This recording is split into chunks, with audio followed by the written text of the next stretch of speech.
And this is also what I'm trying to communicate here, because when you compare Jesus to other ancient figures, to Roman emperors and to great conquerors like Alexander the Great, really the gist is Jesus stacks up pretty well by historical standards. And people will say, well, sure, well, Tiberius and Alexander the Great for sure existed, right? But Jesus is different because there's a religious element here. And so the evidence must be biased, or it must be extraordinary. You know, Martin Luther said, the Bible is alive. It speaks to me. It has feet. It runs after me. It has hands. It lays hold of me.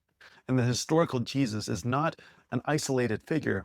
He's alive in the pages of Scripture, and that living testimony pursues us in each generation. Let's say, for example, you had two sports cars, or let's say you had a sports car, Alexander the Great, and then you had a family van, Jesus. Both have documented owners, both have mileage.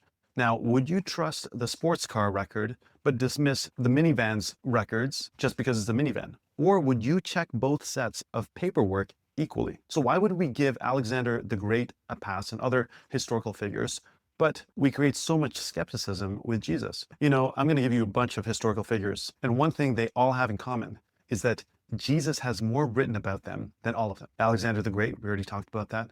Julius Caesar, Cleopatra, Genghis Khan. Now, we all agree those are historical figures. In fact, the accounts, the eyewitness accounts, historically, of those people, we don't question them. What about Napoleon Bonaparte? Yes, Jesus has more written about him. What about William Shakespeare? We don't doubt his life. We don't doubt the things that people said about his life. What about Socrates? What about Joan of Arc? What about Leonardo da Vinci?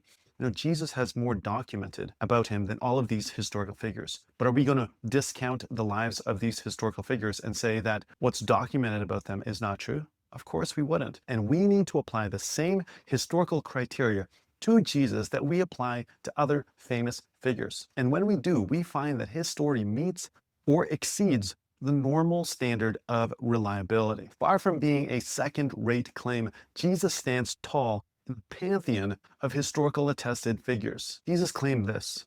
He said, "All authority in heaven and on earth have been given to me."